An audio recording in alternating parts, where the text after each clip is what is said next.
তো আমি বুঝে গেছি যে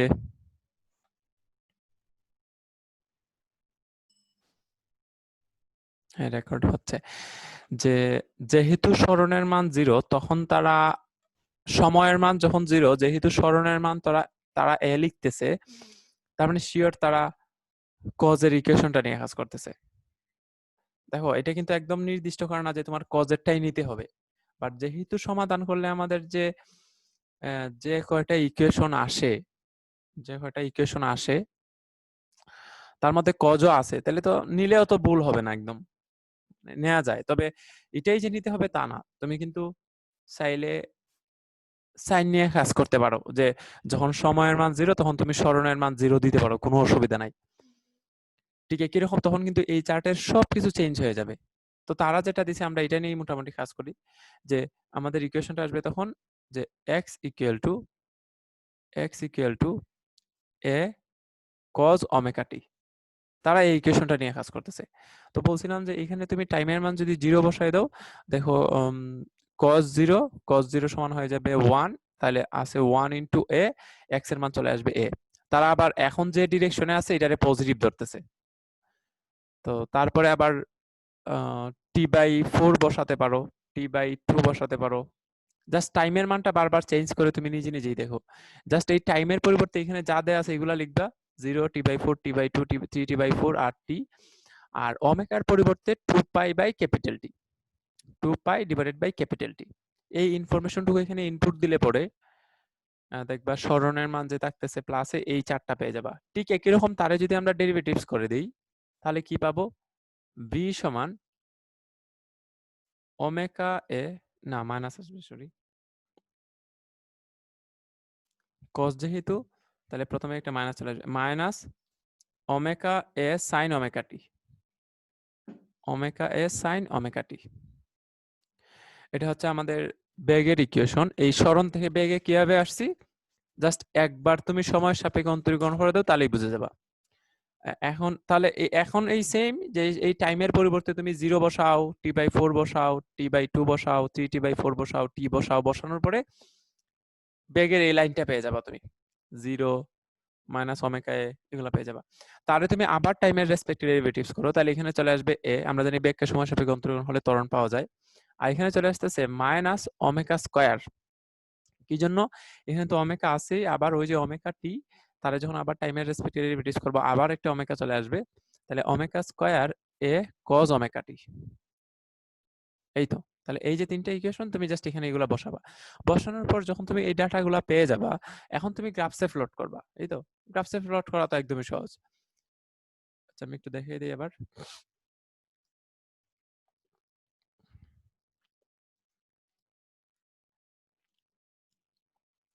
তারা আবার এটা যখন গ্রাফসে প্লট করতেছিল তখন আবার এই বক্সের ডাটাগুলা প্লট করতেছিল না। কিভাবে বুঝলাম জানো, দেখা যায় যে যখন সরণ বনাম সময়, এই যে এখানে তো লেখা আছে দেখো যে এটা এটা হচ্ছে সরণ বনাম সময়, এটা আবার মূল বিন্দু থেকে স্টার্ট করছে, এটা মূল বিন্দু থেকে স্টার্ট করছে। যেহেতু মূল বিন্দু থেকে স্টার্ট করছে তার মানে কিন্তু আবার এটা সাম্য অবস্থান থেকে শুরু, যে যখন সময় শুরু যখন সময় গণনা শুরু মানে সময়ের মান 0, তখন কিন্তু সরণের মান 0, মূল বিন্দু তো তাই নির্দেশ করে যে 0 0 মানে সময় 0 সরণ 0। তার মানে তারা শিওর সাইনের গ্রাফটা নিয়ে কাজ করতেছিল। তার মানে এখানে তোমার লিখতে হবে যে সরণের পরিবর্তে আমরা লিখবো x equal to a sin omega t. এই গ্রাফটা যদি তোমার বুঝতে হয় তাহলে x এর পরিবর্তে তোমার লিখতে হবে a sin ওমেগা টি। তাহলে যদি টাইমের রেসপেক্টে ডিফারেন্সিয়েট করে দাও তাহলে b সমান আসবে omega a sine omega t. আর ত্বরণের এর পরিবর্তে লিখতে পারবো, না সাইন না cos আসবে সরি, মাইনাস ওমেগা স্কয়ার এ ইনটু সাইন ওমেগা টি। এই ইকুয়েশন গুলাতে তুমি ওই যে টাইমের যে মানগুলো ছিল 0, t/4, t/2 এগুলা বসাই দিলে পরে একটা গ্রাফ পাওয়া যাবে। এবং এই ইকুয়েশনই বলে দিচ্ছে সাইন ফাংশনের সর্বোচ্চ মান যেহেতু 1, তাহলে x এর সর্বোচ্চ মান আসবে a পর্যন্ত। তাহলে এই গ্রাফসটা উঠতে উঠতে সর্বোচ্চ এ পর্যন্ত উপরে উঠবে, তারপরে আবার নিচে নামবে, নিচে নামতে নামতে সর্বোচ্চ এ পরিমাণ নিচে নামবে, তার মধ্যেই দুলামান সরণ বনাম সময়। আর ওইদিকে বেগের সর্বোচ্চ মান যেহেতু ওমেগা এ হবে, যে সাইন এই কস ফাংশনের সর্বোচ্চ মান তো 1, তাহলে তার সামনে রয়ে গেল ওমেগা এ। তাহলে বেগের ইকুয়েশনটা মাইনাস ওমেগা এ থেকে শুরু হবে এবং নিচে নামতে নামতেও ঠিক মাইনাস ওমেগা নামবে। এবং আমরা দেখছিলাম যে শুধু এ এর চেয়ে ওমেগা এ জিনিসটা যেহেতু একটু বড়, তার মানে ও একটু বেশি নিচে নামবে। এই ছিল আর কি। এখন যখন আমরা ত্বরণের গ্রাফটা দেখব, ত্বরণের সর্বোচ্চ মান কিন্তু ওমেগা স্কয়ারে এবং তার সামনে একটা মাইনাস আছে। আচ্ছা, এটার মানে কি? আমি আবার এই যে এই ইকুয়েশনটা একটু আলাদা করে অন্য জায়গায় লিখি। এই যে এ সমান মাইনাস ওমেগা স্কয়ার এ সাইন ওমেগা টি, আমাদের উপরের ইকুয়েশনটা দেখো, এ সাইন ওমেগা টি, এ সাইন ওমেগা টিটা কিন্তু এক্স। তাহলে আমরা এখানে যে একটা এ সাইন ওমেগা টি আছে তার পরিবর্তে কিন্তু এক্স লিখে দিতে পারি। তখন ইকুয়েশনটা দাঁড়ায় a equal to minus omega square into x. এই যে এ সমান minus omega square into x. এবং এই ইকুয়েশনে আমাদের বলে দিচ্ছে যে এক্স এর মান যদি পজিটিভ হয় তাহলে কিন্তু এ এর মান নেগেটিভ হবে। আবার এক্স এর মান যদি নেগেটিভ হয় তাহলে কিন্তু এ এর মান পজিটিভ হবে। কারণ আমাদের ইকুয়েশনটাই হচ্ছে এ সমান minus omega square into x. X এর মান পজিটিভ নেগেটিভ যা বসাবো এ এর মান তার উল্টা আসবে। এবং এক্স এর মান বাড়লে এ এর মান কিন্তু বাড়বে, তবে বিপরীত দিকে বাড়বে। এখানে যেহেতু মাইনাস চিহ্ন আছে ডিরেকশনটা উল্টা হবে। তবে দেখো, এই এক্স যেহেতু গুণ আকারে আছে, মানে সরাসরি বলতে গেলে তুমি যদি মাইনাস মাইনাস ওমেগা স্কয়ার এটা যদি কনস্ট্যান্ট ধরো না, এটা বাদ, মাইনাস ওমেগা স্কয়ার বাদ, তাহলে এ এর সাথে এক্স এর সম্পর্ক কেমন? অবশ্যই সমানুপাতিক। এই যে দেখো, কারণ এক্স বাড়লেই এ বাড়বে। তাহলে এক্স এর সাথে এ এর সম্পর্কটা সমানুপাতিক। আমরা তো জানতামই সরল দোলন গতি সম্পন্ন কোনো কণার ত্বরণ সরণের সমানুপাতিক, ত্বরণ সরণের সমানুপাতিক। কিন্তু ওই যে বিপরীতমুখী, এটা হচ্ছে ওই যে মাইনাস চিহ্নটা মিন করে বিপরীতমুখী। তাহলে এটা যদি তুমি বুঝে যাও তাহলে এর পরের গ্রাফটা বুঝে যাবা। যে এখানে দেখো যে সমানুপাতিক মানে কি, একটা বাড়লে আরেকটা বাড়বে। তাহলে এই গ্রাফটার সাথে আমরা অলরেডি পরিচিত, সরণ সময় যে এমন হবে এটা আমরা জানি, সরণ সময়টা যে এমন হবে এটা আমরা জানি। এখন ত্বরণের গ্রাফটা তাহলে দেখা যাবে যে হ্যাঁ, যখন সরণ বাড়তেছে তখন ত্বরণও বাড়তেছে, কিন্তু সরণ যখন উপরের দিকে বাড়ে ত্বরণ তখন নিচের দিকে বাড়তেছে। সরণ যখন, এই যে আবার বলি, সরণ যখন উপরের দিকে বাড়তেছে ত্বরণ তখন নিচের দিকে বাড়তেছে। এবং দেখো যে সরণ যখন সর্বোচ্চ, মানে সরণের মান যখন একদম এ, ত্বরণের মানও তখন সর্বোচ্চ, কিন্তু এটা হচ্ছে একদম নিচের দিকে। মানে সরণ যখন উপরের দিকে ত্বরণ তখন নিচের দিকে, ওই যে ডিরেকশন উল্টা। এখানে এসেও সেম দেখবা যে সরণ যখন নিচের দিকে সর্বোচ্চ, ত্বরণ তখন উপরের দিকে সর্বোচ্চ। মানে উল্টা ঘটনা, সরণ যেদিকে সর্বোচ্চ ত্বরণ অলওয়েজ তার, তবে সমানুপাতিক। দেখো, যে হারে সরণটা বাড়তেছে ঠিক একই হারে ত্বরণটা বাড়তেছে, কিন্তু বিপরীতমুখী হয়ে বাড়তেছে। এই ছিল আর কি কাহিনী। আচ্ছা, তাহলে তোমরা যদি যেহেতু সরণ বেগ ত্বরণ সবই বুঝে গেছো, আমার একটু জানাও তো যে ধরো একটা সরল দোলক,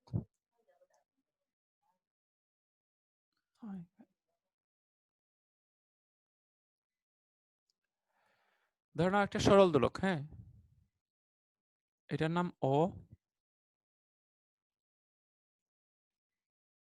এটা এ, এটা বি, ও এ বি। আমার একটু জানাও যে বেগ কোথায় বেশি, ও এ না বি? বেগ কোথায় বেশি?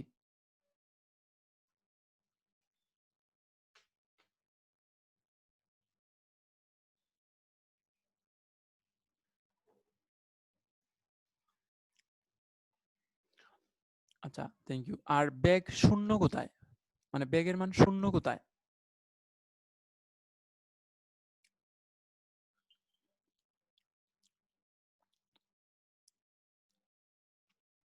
প্রান্তবিন্দুতে বা এ বিতে। আচ্ছা, থ্যাংক ইউ। আচ্ছা, তাহলে বলো সরণ সর্বোচ্চ কোথায়? সরণ সর্বোচ্চ কোথায়?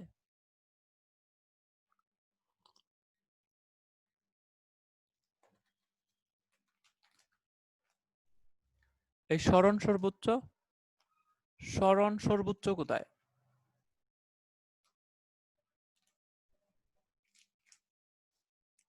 প্রান্তবিন্দুতে।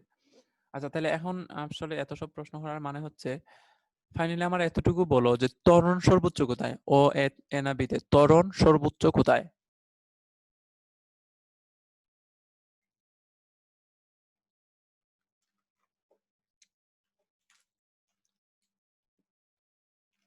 ত্বরণ সর্বোচ্চ কোথায়?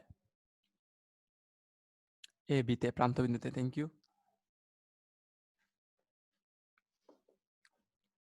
কারণ যখন সরণটা সর্বোচ্চ তখন তো ত্বরণটাও সর্বোচ্চ। সরণের সাথে তো ত্বরণের সম্পর্ক সমানুপাতিক, একটু আগে দেখে আসলাম। তাহলে এটা যখন দুলতে থাকে, এ এবং বি বিন্দুতে বেগ শূন্য কিন্তু ত্বরণ সর্বোচ্চ, আবার ও বিন্দুতে সরণ শূন্য কিন্তু বেগ সর্বোচ্চ, ও বিন্দুতে কিন্তু ত্বরণও শূন্য, ও বিন্দুতে ত্বরণও শূন্য। কারণ ত্বরণ কিভাবে শূন্য বুঝলাম জানো? আমি একটু দেখে নিয়ে আসি যে এই যে এই ইকুয়েশনটা দেখে বোঝা যায় যে যখন তুমি এক্স এর মান 0 লিখে দিবা, সরণের মান 0 লিখে দিবা, তখন তো এ এর মানও 0 চলে আসবে। তার মানে যখন সরণ শূন্য, যখন সরণ শূন্য তখন ত্বরণও শূন্য। আচ্ছা, আশা করি এই গ্রাফটা তোমরা বুঝে গেছো। গত দিনের পিডিএফ এ আমরা দিয়ে দিছিলাম। তোমরা একটা কাজ করো প্লিজ, এই গ্রাফস গুলা, এই চার্টটা কিভাবে আসছে এটা একটু দেখবা। দেখানোর পর এটাই প্লট করে দিও, কোনো অসুবিধা নাই। এটাই তোমার গ্রাফসে একটু প্লট করে দেখো কেমন আসে, হ্যাঁ? তাহলে আর ওই যে তোমার ঝামেলা হবে না আর কি সরণ ত্বরণ নিয়ে। আচ্ছা, এখন আবার এই যে এখানে আছে এটা, এই অংশটা অবজেক্টিভের জন্য খুবই ইম্পর্টেন্ট। আমরা দশা পার্থক্য হিসাব করব। দশা পার্থক্য করে আই হোপ তোমরা চিনো। আম, দশা মানে হচ্ছে কোণ যেটারে বলি এটারে আমরা এখানে এসে দশা বলবো। তো আমাদের যে ইকুয়েশনটা, এক্স এর ইকুয়েশনটা আবার একটু লিখি। যে এক্স ইকুয়াল টু আমরা জানতাম এ সাইন ওমেগা টি, ধরে নাও x equal to a sine omega t. এখান থেকে আমি যদি বেগের ইকুয়েশনটা নিয়ে আসতে যাই তাহলে কি করা লাগবে? সময় সাপেক্ষে অন্তরীকরণ। তাহলে এটা আমরা সময় সাপেক্ষে অন্তরীকরণ করে দিই চলো। তাহলে সরণের সময় সাপেক্ষে অন্তরীকরণ হলে আমরা বেগ পাবো। তাহলে ভি ইকুয়াল টু, এটা কিন্তু হয়ে যাচ্ছে omega a cos omega T, omega a cos omega টি। এটার হচ্ছে কিভাবে বের করছি? সময় সাপেক্ষে অন্তরীকরণ করে। আচ্ছা, এই যে আমরা বেগ পাইছি, একটু দেখো আমি বেগের যে ইকুয়েশনটা এটা কিন্তু আমি ইচ্ছা করলে এইভাবে লিখতে পারবো। ওমেগা এ, এখানে কজ আছে না, এখানে লিখে দিলাম আমি সাইন। এখানে ওমেগা টি আছে না, এখানে লিখে দিলাম পাই বাই 2 প্লাস ওমেগা টি। তুমি একটু খেয়াল করলে দেখবা যে এতে আমার কিন্তু মানের কোনো পরিবর্তন হয়েছে না। এই যে omega a cos omega t যে কথা, omega a sine pi by 2 plus omega t কিন্তু সেম জিনিস। কিভাবে আসলো? যদি ত্রিকোণমিতিক নিয়ম পেলো তাহলেই হবে। যেহেতু সাইনের পিছনে পাই বাই 2 আছে তাহলে কিন্তু সাইন আর সাইন থাকবে না, কজ হয়ে যাবে। আর যেহেতু omega t plus pi by 2 plus omega t second কোয়াড্রেন্টে তো সাইন পজিটিভই। না না না, নেগেটিভ হবে না, এটা তো হিসাব করতে হয় এই যে তারে তারে দিয়ে। তুমি দেখো সেকেন্ড কোয়াড্রেন্টে তো সাইন পজিটিভই। তার মানে আমি বোঝাতে চাচ্ছি কজ ওমেগা টি যে কথা, মানে মানে এই যে ভি এটা যে কথা, এটা তো একই কথা। তাহলে আমি কজ ওমেগা টির ইচ্ছা করলেই sine pi by 2 plus omega t লিখতে পারবো। এখন আমি এটা কি জন্য লিখছি? আমরা আসলে সরণ আর বেগ এই দুইটার মধ্যে দশা পার্থক্যটা হিসাব করতেছি। দশা মানে হচ্ছে কোণের যে পার্থক্যটা। তাহলে সাইনের পিছনে যা থাকবে এটা তো আমরা জানি নরমালি কোণ। তাহলে সরণের কোণের মানটা কত? Omega t. আর বেগের এই সাইনের জায়গায় সাইন এ আছে, যখন সাইনের জায়গায় সাইন এ আছে তখন কোণের মানটা কিন্তু আর ওমেগা নাই, ওমেগা টি নাই, কোণ হয়ে গেছে পাই বাই 2 প্লাস ওমেগা টি। তাহলে এখন বলো সরণ আর বেগের মধ্যে পার্থক্যটা কত? একজনের ওমেগা টি আর একজনের পাই বাই 2 প্লাস ওমেগা টি। তাহলে তাদের মধ্যে দশার পার্থক্য হচ্ছে পাই বাই 2। তাহলে আমরা এখন শিখব যে সরণ আর বেগের মধ্যে দশার পার্থক্য হচ্ছে পাই বাই 2। আমি আবার প্রথম থেকে একটু বলি। আমরা তো জানতাম x equal to s sine omega t, তারে সময় সাপেক্ষে অন্তরীকরণ করে বেগ বের করলাম। বেগ বি ইকুয়াল টু হচ্ছে omega a cos omega t. এখন এই যে omega a cos omega t, তারে আমরা ইচ্ছা করলেই লিখতে পারবো omega a sine pi by 2 plus omega t. এমন কি জন্য করতেছি? কারণ আমি দুইটার মধ্যে পার্থক্য কত এটা দেখতে যাচ্ছি। পার্থক্য যদি দেখতে হয় তাহলে তো তোমার দুইটাই সাইন আগে রেডি করে নিতে হবে। এটাও সাইন এটাও সাইন, তো আমি আগে দুইটারে সাইন রেডি করে নিলাম। নেওয়ার পর দেখতেছি একটার পিছনে আছে ওমেগা টি, অপরটার পিছনে আছে পাই বাই 2 প্লাস ওমেগা টি। তাহলে তাদের মধ্যে পার্থক্যটা হতো, পার্থক্যটা হচ্ছে পাই বাই 2। আচ্ছা, আমারে সবাই একটু জানাও তোমরা কি সবগুলা কথা বুঝতে পারছো না আমি আবার প্রথম থেকে বলবো এই জায়গাটা?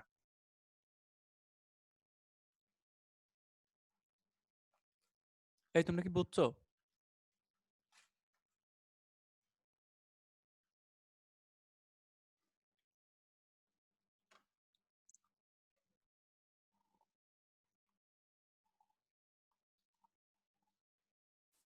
আচ্ছা, thank you.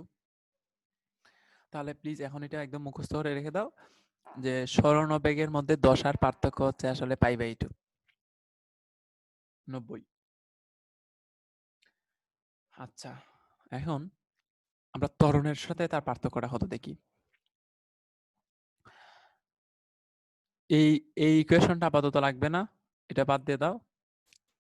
v = ω cos ωt। এটার পরে যখন আবার তারে টাইমের রেসপেক্টে ডিফারেন্সিয়েট করব তখন আসবে a = -ω² sin ωt। এটা কোথা থেকে আসলো? এই যে এই ইকুয়েশনটার ডেরিভেটিভস করলেই তুমি এখানে চলে আসতে পারবা। -ω² sin ωt। আচ্ছা, এই যে লাইনটা এখন লিখলাম -ω² sin ωt, আশা করি এটা তোমরা কিভাবে লিখছি এটা বুঝে গেছো। আমি এটারে আবার একটু নতুন করে লিখি। a সমান, এই যে মাইনাস আছে এটা লিখবো না, ω², এখানে সাইনের জায়গায় সাইনে লিখবো। আর এই জায়গায় যে ωt আছে এখানে লিখে দিলাম π + ωt। π + ωt লিখলে কিন্তু আলটিমেটলি -ω² sin ωt আছে। কিভাবে আছে একটু বলি। তুমি যদি ত্রিকোণমিতিক নিয়ম অনুযায়ী আগাও তাহলে এখানে একটা পাই আছে, পাই মানে কিন্তু 92টা, 92টা, তাহলে কিন্তু ত্রিকোণমিতিক অনুপাত পরিবর্তন হয় না, সাইন সাইনই থাকবে। কিন্তু এটা কিন্তু এখন সেকেন্ড কোয়াড্রেন্টে চলে গেছে, pi plus something, sorry third কোয়াড্রেন্টে চলে গেছে, পাই প্লাস সামথিং। যেহেতু থার্ড কোয়াড্রেন্টে সাইন নেগেটিভ, তাহলে এটা সলভ করলেই তো দেখো আমাদের উপরের লাইনটা চলে আসে। তুমি যখন সাইন পাই প্লাস ওমেগা টি সলভ করে লিখবা যে এখানে যেহেতু পাই 92টা আছে তার মানে সাইন সাইনই থাকবে, omega plus pi plus omega t, এটা তো হচ্ছে থার্ড কোয়াড্রেন্টে চলে গেছে, আর আমরা জানতাম থার্ড কোয়াড্রেন্টে সাইন নেগেটিভ, এই যে তাই মাইনাস চলে আসবে, তাহলে -ω² sin ωt। তাহলে অবশ্যই আমি এই লাইনটা লিখতে পারি। এখন যদি তুমি কি করবা, আচ্ছা ব্যাগের সাথে তুলনা করো তো। এই যে ব্যাগের কোনটা ছিল π/2 প্লাস ওমেগা টি, আর ত্বরণের কোনটা আসতেছে পাই প্লাস ওমেগা টি। তাহলে তাদের মধ্যে পার্থক্য কত? একজনের π/2 প্লাস ওমেগা টি, একজনের পাই প্লাস ওমেগা টি। তাহলে তাদের মধ্যে পার্থক্যটা হচ্ছে π/2, π/2, কারণ একজনের π/2 প্লাস ওমেগা টি, অপরজনের পাই প্লাস ওমেগা টি। তাহলে তাদের মধ্যে একজনের π/2, একজনের পাই, তাহলে তাদের মধ্যে পার্থক্যটা কত? এই ব্যাগ এবং ত্বরণের মধ্যে পার্থক্যটা হচ্ছে π/2 পরিমাণ। আচ্ছা সবাই একটু জানাও না যে ব্যাগ আর ত্বরণের মধ্যে যে পার্থক্যটা π/2, এটা কি বুঝছো না আবার বলবো?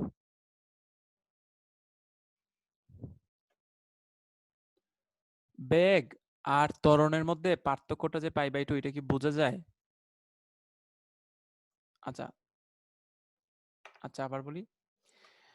এটার তো আবার আমি বেগ ভি যখন লিখছিলাম omega a sign π/2 plus omega t, এটা বাদ দাও, তুমি বি ইজিক্যাল টু যে omega a cos omega t, এটা তো আমরা জানি। এটারে আবার টাইমের রেসপেক্টে ডিফারেন্সিয়েট করলে পাওয়া যায় ওমেগা এর -ω² এ সাইন ওমেগা টি। এই যে -ω² এ সাইন ওমেগা টি, এটারে আমি একটু অন্যরকম করে লিখতেছি। কি লিখতেছি? ω² এ সাইন ওমেগা টি ছিল, আমি এখানে লিখলাম পাই প্লাস ওমেগা টি। এতে আমার কিন্তু মানের কোনো পরিবর্তন হয় নাই। কি জন্য? কারণ সাইনের পরে যদি সাইনের পরে যদি একটা পাই থাকে, পাই মানে তো হচ্ছে 2টা 90, তাহলে সাইন সাইনই থাকবে। আর omega plus pi plus omega t, এটা থার্ড কোয়াড্রেন্টে চলে গেছে, থার্ড কোয়াড্রেন্টে সাইন নেগেটিভ, তাই একটা নেগেটিভ সাইন। তার মানে দেখো মানের কোনো পরিবর্তন হয় না। আমি -ω² sin ওমেগা টি এর ইচ্ছা করলেই ω² sin পাই প্লাস ওমেগা টি লিখতে পারবো। এখন জাস্ট কোণের পার্থক্যটা দেখো।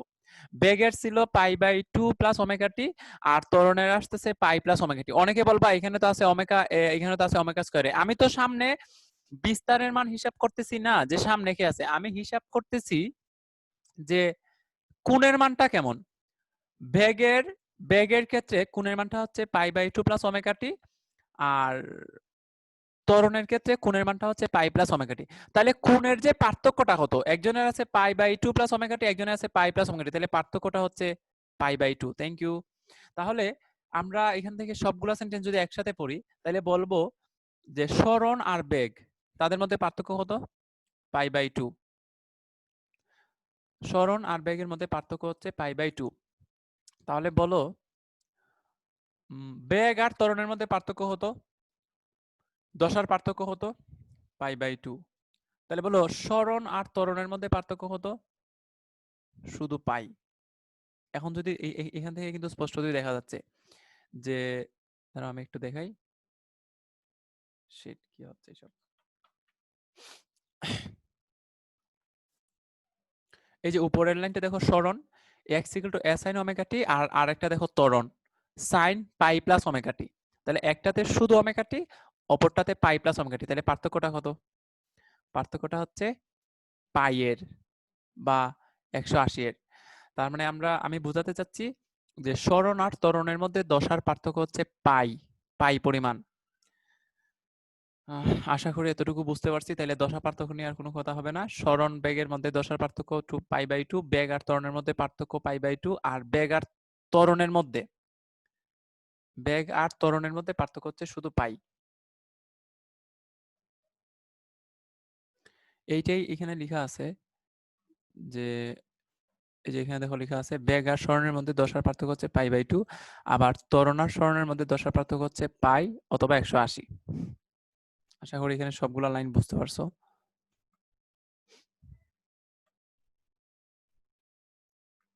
আজকে আমরা একটা সরল দোলন গতিসম্পন্ন কণার এনার্জি নিয়ে আলোচনা করব।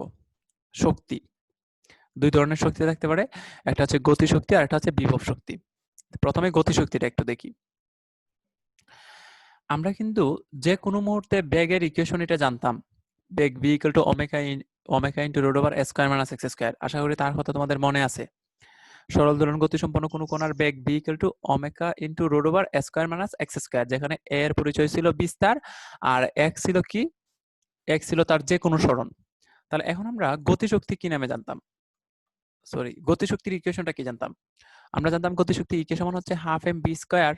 এখন আমরা যদি বেগের পরিবর্তে ওমেগা এই মানটা বসাই দিই, তাহলে ইকুয়েশন একটা পেয়ে যাবো। আচ্ছা আমি একটু বাইরে নিয়ে দেখাই, এখানে হিজিবিজি হয়ে যাচ্ছে। প্রথমত লিখে রাখি যে আমরা সরল দোলন গতিসম্পন্ন কণার বেগের ইকুয়েশনটা কি জানতাম। আমরা জানতাম সরল দোলন গতিসম্পন্ন কণার বেগ v equal to omega into root over a square minus x square. এটা হচ্ছে সরল দোলন গতিসম্পন্ন কোনো কণার বেগের ইকুয়েশন।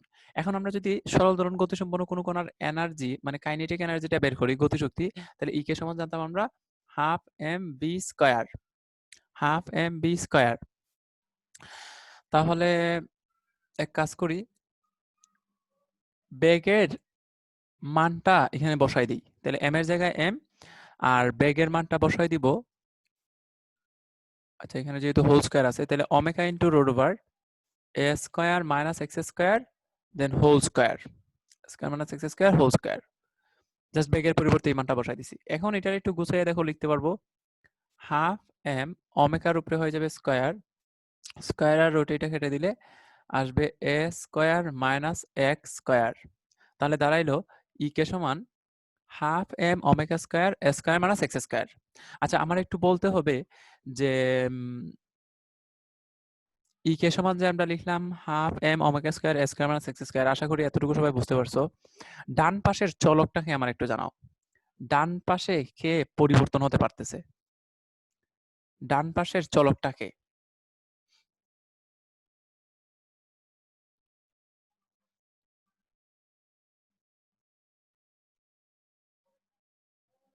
আচ্ছা থ্যাংক ইউ। হ্যাঁ ডান পাশের চলকটা হচ্ছে x। আচ্ছা এখন আমি যদি বলি যে তোমরা তো বুঝে গেছো ডান পাশের চলকটা হচ্ছে x, তাহলে x এর যদি পরিবর্তন করি তাহলে ই কেটা পরিবর্তন হয়ে যাবে। আমি আসলে জানতে চাচ্ছি ই কে যদি আমি ম্যাক্স করতে যাই তাহলে এক্সটাকে ম্যাক্স করব না মিনিমাম করব, একটু বলো তো।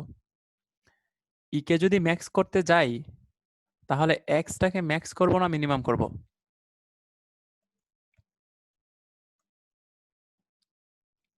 ও আচ্ছা।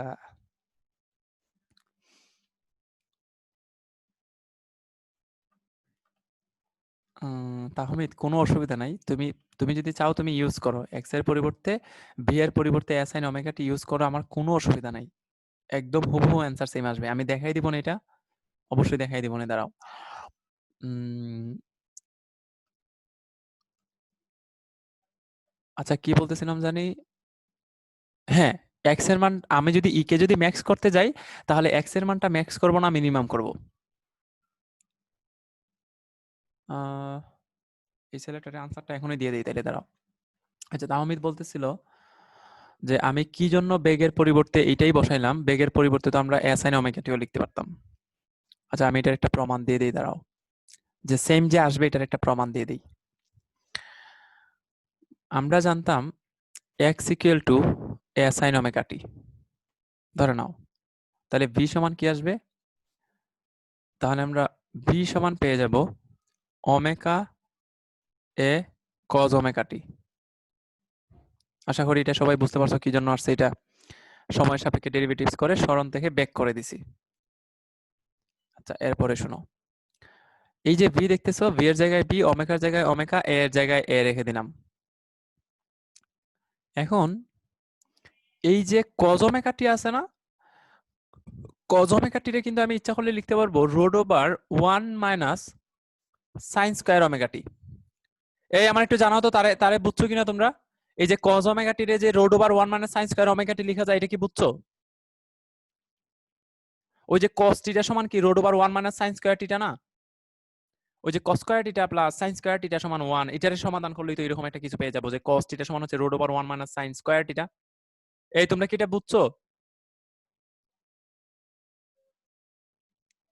আচ্ছা, এটা যদি বুঝে থাকো তাহলে v ইকুয়াল টু ওমেগার জায়গায় ওমেগা থাক, আর এটারে রোডের ভিতরে ঢুকাই দেই। হ্যাঁ, রোডের ভিতরে দিয়ে দাও এরে, তাহলে হয়ে যাবে এ দিয়ে যদি এ যদি রোডের ভিতরে আসে তাহলে কিন্তু a স্কয়ার হয়ে যাবে। এরে যদি রোডের ভিতরে দিয়ে দেই তাহলে কিন্তু a স্কয়ার হয়ে যাবে, মাইনাস আবার আসলে পরে a square sin square omega t। এই পোলাপান না বুঝলে কিন্তু বইলো, চুপ মেরে তাই না। জাস্ট আমি কি করছি, এই যে বাইরে এসেছিল এটার ভিতরে নিয়ে দিলাম রোড ওভারের। আমরা জানি রোড ওভারের ভিতরে একটা জিনিস নিলে কিন্তু স্কয়ার করতে হয়, কারণ আলটিমেটলি তো একই কথা। তাহলে ওমেগার জায়গায় ওমেগা থাক, রুট ওভার এর জায়গায় a স্কয়ার, আর এই যে এখানে আছে না a square sin square omega t, এটা আমি একত্রে লিখতে পারবো a sin omega t whole square. ইচ্ছা হলে এটা লিখতে পারবো। এখন দেখো তো তারে চিনো কিনা, ওই a sin ওমেগা t রে চিনতেছো? হ্যাঁ, তাহলে দাঁড়াইলো b equal to omega into root over a square minus x square. তাহলে আমি তো b সমান b equal to omega a cos omega t লিখা যে কথা, v equal to omega into root over a square minus x square লিখা তো একই কথা। তাহলে এখন তোমরাই বলো, আমি যদি বেগের পরিবর্তে omega a into root over a square minus x square না লিখে v equal to omega a cos omega t লিখতাম, তাহলে তো সেম আসতো, কারণ এটা তো সমান। আচ্ছা আচ্ছা, প্লিজ আমারে আবার একটু জানাও না যে তোমরা কি আমি এতক্ষণ যে এই যে কাহিনীটা বললাম, নাটকটা বললাম, এটা কি তোমরা বুঝছো? Wow, thank you. এটা মুছে দিই, আমার এটা বোঝানো উদ্দেশ্য না। আমার উদ্দেশ্য হচ্ছে ওই পাশে গতিশক্তি বোঝানো। তাহলে আমার গতিশক্তি যদি ম্যাক্স করার দরকার পড়ে তাহলে x স্টারে কিন্তু মিনিমাম করতে হবে। আর এটা কিন্তু একদম স্পষ্টতই বোঝা যায়, কারণ কিভাবে বোঝা যায় বলি। একটা সরল দোলক যখন দুলে, তখন যদি প্রশ্ন করা হয় যে বেগ কোথায় বেশি, আমরা তো জানতামই যে এটা যদি হয় অ এ বি, তাহলে বেগ বেশি তো হচ্ছে বিতে, তাহলে সরি কি বলতেছি অতে। তাহলে অতে যেহেতু বেগ বেশি, তার মানে তো অতে তার গতিশক্তিটাও বেশি আসবে, কারণ গতিশক্তিটা তো বেগের সাথে রিলেটেড। বেগ যখন বেশি তখন গতিশক্তি তার বেশি। তাহলে অবিন্দুতে বা সাম্য অবস্থানে তার বেগ বেশি বিদায় তার গতিশক্তি বেশি, আর অবিন্দুতে তো সরণের মান শূন্য। তার মানে আমি বলতে চাচ্ছি যে এক্স এর মান যখন আমরা 0 নিব, মানে মিনিমাম নিব, ইকেটা তখন ম্যাক্স হয়ে যাবে। ইকে ইকেটা তখন ম্যাক্স হয়ে যাবে, তখন আমরা এটারে শুধু ইকে বলবো না, এটার বললাম ধরো আমরা ইকে ম্যাক্স। কখন? যখন এক্স এর মান 0। এই পোলাপান না বুঝলে বইলো কিন্তু রে, এইসব মুখস্থ করার বিষয় না। এখন তুমি যদি মুখস্থ করা শুরু করো যে এক্স এর মান 0 হলে ইকে ম্যাক্স, তাহলে কিন্তু শেষ, সব শেষ। আমাদের ইকুয়েশনই বলে দিচ্ছে যে ওই যে বললাম না, যে এখান থেকে আমি বুঝতে পারতেছি যে এক্স রে যখন আমি মিনিমাম করে দিব, ইকেটা তখন ম্যাক্স হয়ে যাবে। আর এক্স এর মিনিমাম ভ্যালুটা হচ্ছে 0, কারণ সরণের সর্বনিম্ন মান হতে পারে 0, তখন ইকেটা হয়ে যাবে ম্যাক্স। আচ্ছা, কি আসে একটু দেখি ইকে ম্যাক্সটা, এম ওমেগা স্কয়ার এ স্কয়ার। তাহলে ইকে ম্যাক্স সমান দাঁড়াইলো হাফ এম ওমেগা স্কয়ার এ স্কয়ার। আচ্ছা, আমার একটু জানাও না, এই যে ইকে ম্যাক্সটা বের করলাম, এখানে ডান পাশে চলকটাকে একটু বলো। ইকে ম্যাক্স সমান half M omega square square. KE max এর ক্ষেত্রে ডান পাশে চলকটাকে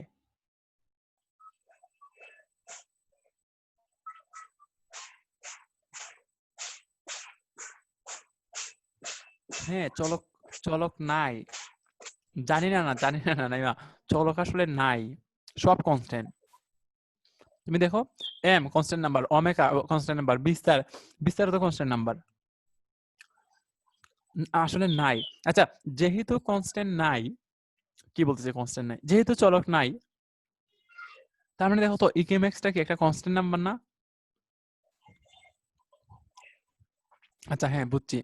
তাহলে ইকে ম্যাক্স কিন্তু একটা কনস্ট্যান্ট নাম্বার। আমি বোঝাতে যাচ্ছি একটা সরল দোলকের সর্বোচ্চ গতিশক্তি একটা কনস্ট্যান্ট নাম্বার। এখন অনেকে প্রশ্ন করতে পারো যে এটা আবার কেমন কথা, সর্বোচ্চ গতিশক্তি কনস্ট্যান্ট নাম্বার কি জন্য? আচ্ছা দেখো তো, আমরা একটা একটা জিনিস জানতাম যে আমরা জানি গতিশক্তি প্লাস বিভব শক্তি, গতিশক্তি প্লাস বিভব শক্তি, এই দুইটার যোগফলরে কিন্তু আমরা যান্ত্রিক শক্তি নামে জানতাম। গতিশক্তি প্লাস বিভব শক্তি আমরা কি নামে জানতাম? আশা করি এটা আমরা সবাই জানি যে গতিশক্তি প্লাস বিভব শক্তি ইকুয়াল টু হচ্ছে একটা যান্ত্রিক শক্তি, যান্ত্রিক শক্তি। আবার ওইটাও জানি যে যে কোনো একটা বস্তুর যান্ত্রিক শক্তি অবশ্যই অবশ্যই একটা কনস্ট্যান্ট নাম্বার, যান্ত্রিক শক্তি অবশ্যই একটা কনস্ট্যান্ট নাম্বার। এই কথার অর্থ কি, যে আমি বোঝাতে চাচ্ছি এই যে গতিশক্তি আর বিভব শক্তি, প্রতি মুহূর্তে গতিশক্তি চেঞ্জ হয়, প্রতি মুহূর্তে বিভব শক্তিও চেঞ্জ হয়।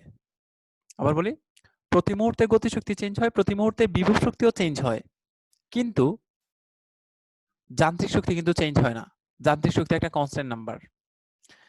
তাহলে আমরা এখন যে জিনিসটা নিয়ে কাজ করতেছি, ইকে ম্যাক্স নিয়ে কাজ করতেছি। আচ্ছা ইকেটা যখন ম্যাক্স হয়ে যাবে, এই যে গতিশক্তিটা, এটারে যখন ম্যাক্স লিখবো, ইকে যখন ম্যাক্স লিখবো, তখন কিন্তু ইপি শূন্য হয়ে যাবে, বিভব শক্তিটা শূন্য হয়ে যাবে। তাহলে তখন কি দাঁড়াইলো? তাহলে ইকে ম্যাক্সটাই তো আমাদের যান্ত্রিক শক্তি। কথাটা একটু খেয়াল করো, যে যে কোনো গতিশক্তি প্লাস ওই মুহূর্তে বিভব শক্তি, আনসারটা কি আসবে? যান্ত্রিক শক্তি সমান আসবে। আর এই যান্ত্রিক শক্তি একটা কনস্ট্যান্ট নাম্বার অলওয়েজ। কারণ কি? কারণ হচ্ছে যান্ত্রিক শক্তি কখনো চেঞ্জ হয় না। আমি এটা তোমাদের গ্রাফিক্যালি দেখাচ্ছি। তাহলে আমরা যখন ইকেটারে ম্যাক্স করে দিব, তখন তো ইপিটা মিনিমাম হয়ে যাবে, আর ইপির মিনিমাম ভ্যালু হচ্ছে 0। তখন এটাই তো আমাদের স্পষ্ট বলে দিচ্ছে যে হ্যাঁ, সর্বোচ্চ গতিশক্তিটা একটা কনস্ট্যান্ট নাম্বার। কারণ সর্বোচ্চ গতিশক্তিটাই হচ্ছে আমাদের যান্ত্রিক শক্তি, ইকে ম্যাক্সটাই হচ্ছে আমাদের যান্ত্রিক শক্তি। তাহলে অবশ্যই ইকে ম্যাক্সটা একটা কনস্ট্যান্ট নাম্বার হবে। আমি এটা অন্যভাবে গ্রাফিক্যালি দেখাইলে মনে হয় ভালো হতো। আমি দেখাচ্ছি যে ইকে ম্যাক্সটা কি জন্য একটা কনস্ট্যান্ট নাম্বার। আচ্ছা তোমাদের ওমেগা স্কয়ারের কথা মনে আছে কিনা? ওমেগা স্কয়ার সমান কিন্তু কে বাই এম। ওমেগা স্কয়ার যদি কে বাই এম হয়, তাহলে কে এর পরিবর্তে কি লিখতে পারবো? কে সমান লিখতে পারবো ওমেগা স্কয়ার এম। এই আমাদের টাইম শেষ, আবার সবাই জয়েন দিও। তাহলে কে সমান আসলে ওমেগা স্কয়ার এম। এই যে দেখো আমাদের এখানে একটা এম ওমেগা স্কয়ার আছে, তাহলে এটারে উঠাই দিয়ে